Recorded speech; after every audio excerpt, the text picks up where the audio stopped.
नमस्कार, मैं Sumant Kashyap grand astro vastu expert अपने यूट्यूब चैनल में आपका स्वागत करता हूं।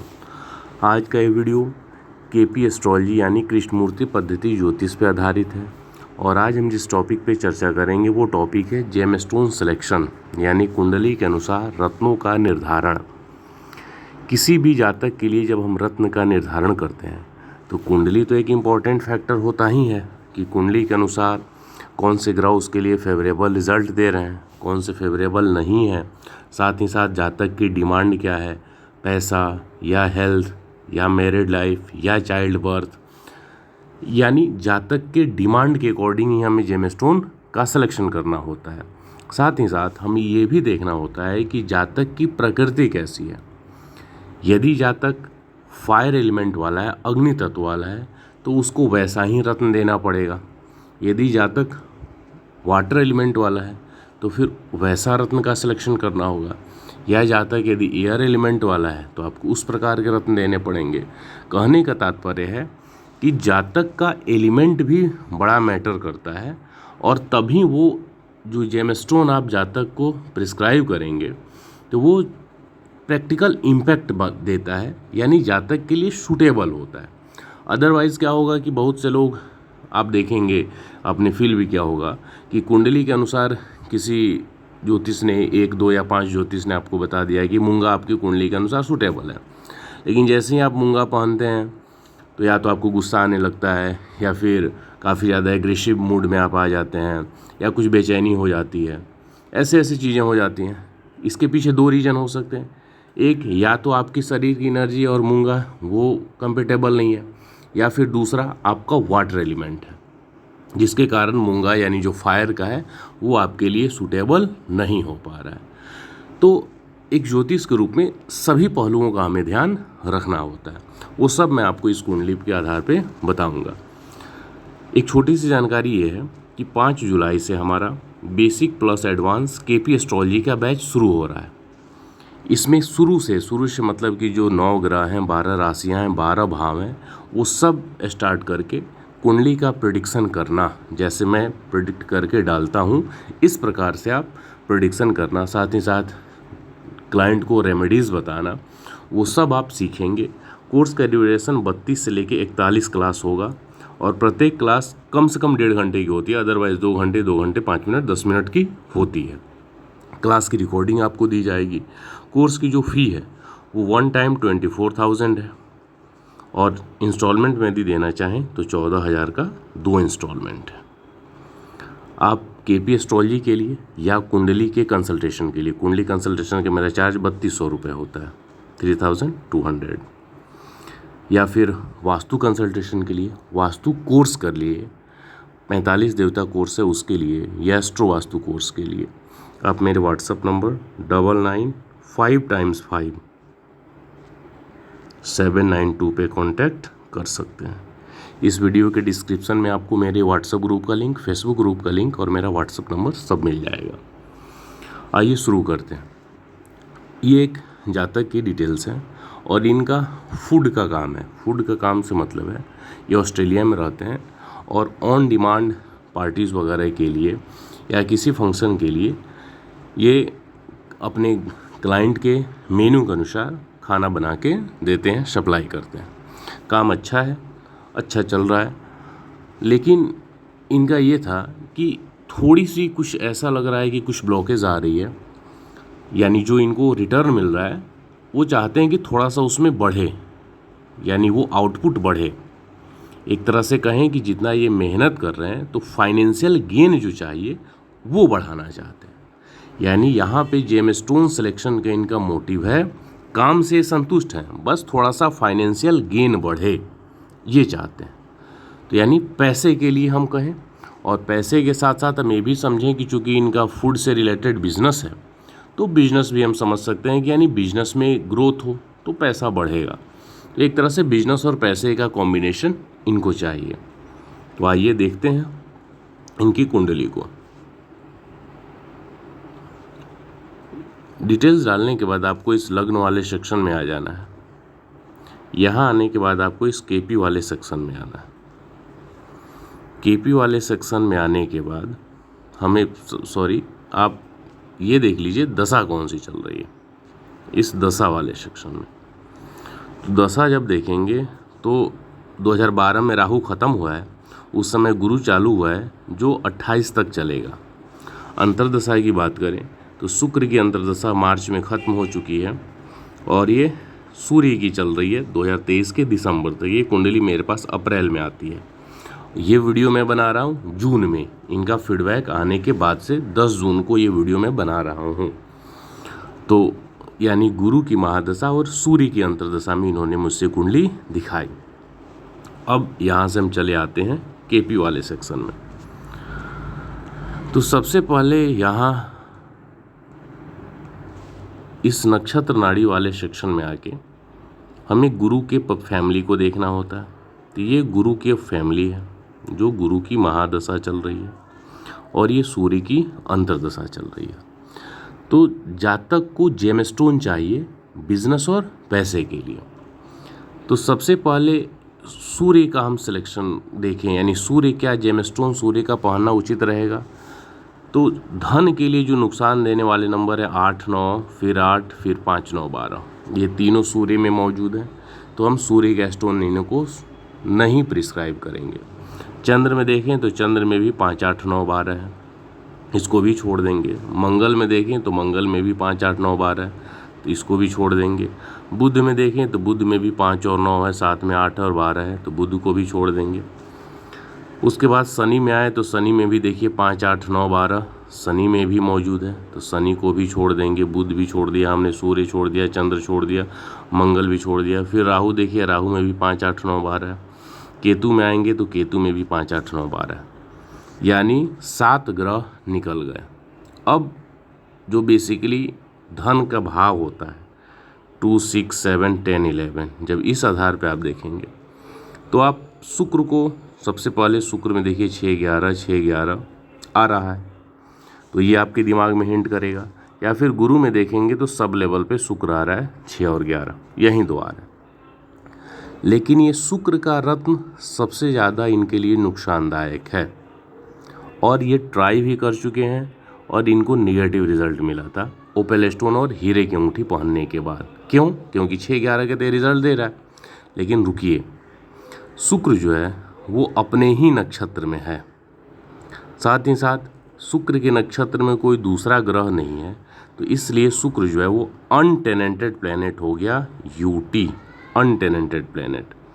अब अनटेनेंटेड प्लैनेट जो होता है वो क्या होता है, वो अनटेनेंटेड यानी जो ग्रह स्वयं के नक्षत्र में हो या जिसके नक्षत्र में कोई भी ग्रह नहीं हो उसको अनटेनेंटेड प्लैनेट बोलते हैं। वो जिस भाव का सबलॉर्ड बनता है उस भाव का भी रिजल्ट देता है। तो शुक्र जो है वो 2 5 और 8 भाव का सबलॉर्ड बना हुआ है। और साथ ही साथ शुक्र बैठा कहाँ है तो वो देखेंगे तो वो बैठा है 9वें भाव में, यानी शुक्र इस कुंडली में 2, 5वें, 8वें, 9वें भाव का स्ट्रॉन्ग रिजल्ट देगा, सबसे मजबूत रिजल्ट देगा। अब इसमें ये तीनों के तीनों भाव धन के लिए नुकसानदायक हैं।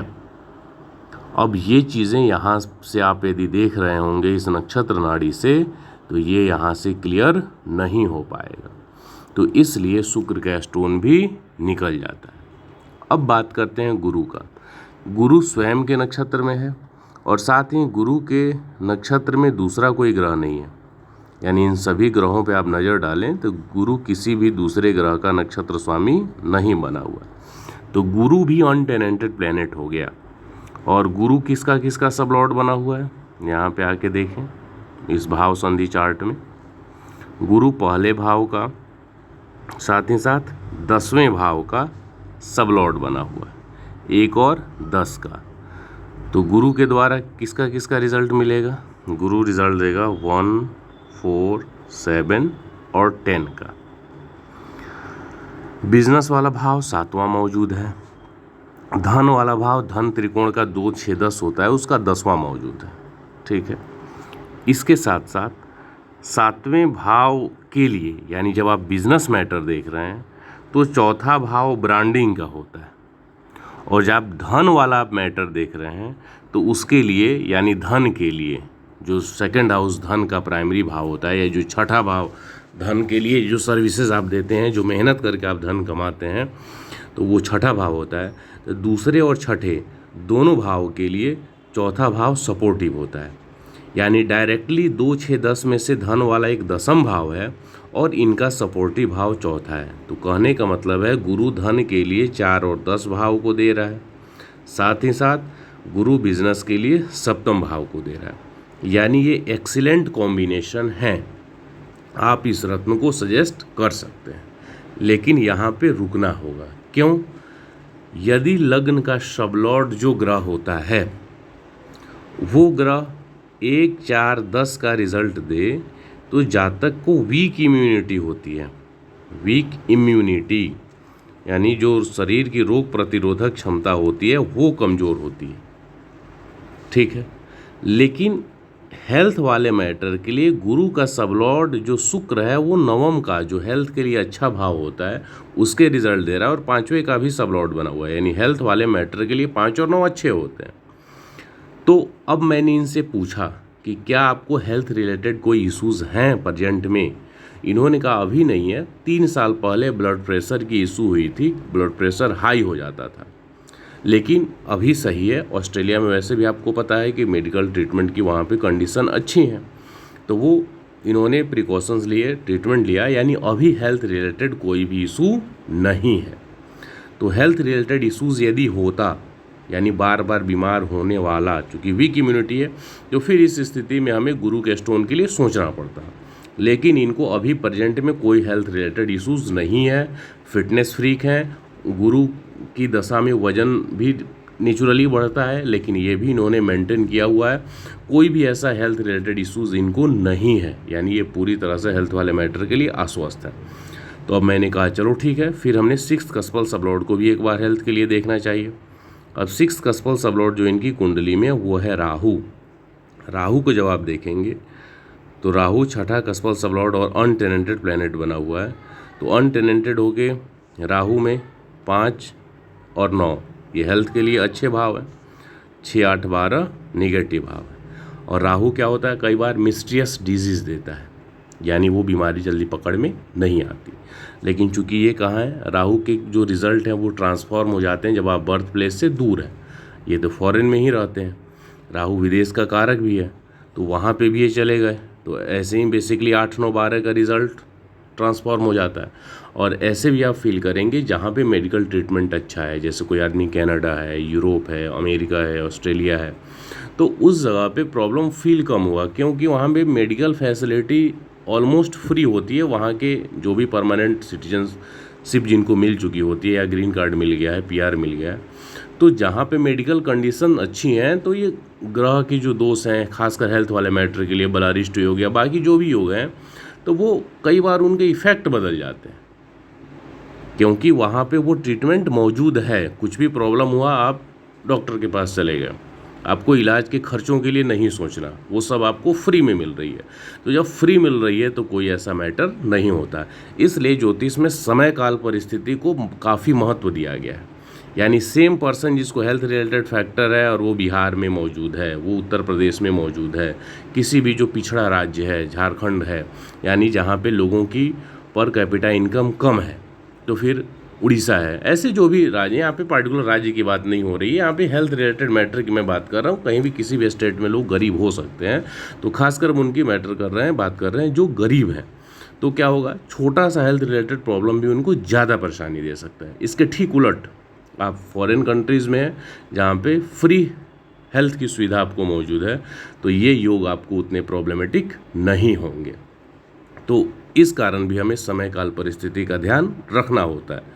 तो जैसे ही हेल्थ रिलेटेड इन्होंने किसी भी समस्या से इनकार किया, अभी कोई प्रॉब्लम नहीं है, फिट है, तो फिर मैंने इनको गुरु का रत्न सजेस्ट किया। गुरु के लिए कौन सा रत्न होता है, एक तो पुखराज, येलो सफ़ायर जिसको बोलते हैं, या फिर पुखराज का उपरत्न जो टोपाज होता है, सुनहला होता है, पीले कलर का स्टोन, वो आप पहन सकते हैं। तो ये हुआ कुंडली आधारित। अब इसके साथ हमें समझना होता है कि जातक पीले कलर का जो भी स्टोन होता है वो अर्थ एलिमेंट का होता है, ठीक है।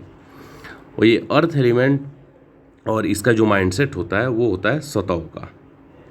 ठीक है, अब ये तो कुंडली के हिसाब से हो गई। अब हमें देखना है कि जातक का नेचर कैसा है। यदि जातक एयर एलिमेंट होगा या वाटर एलिमेंट होगा तो इसके लिए ये थोड़ा सा प्रॉब्लमेटिक हो जाएगी। तो ये जातक जो है इनका नेचर और body physique air plus fire का है, एयर प्लस फायर का है। यानी एयर फायर के लिए अर्थ जो है वो सपोर्टिव हो जाता है, लेकिन जब वाटर प्लस एयर होता तो उसके लिए निगेटिव होता, वाटर प्लस एयर वाले के लिए।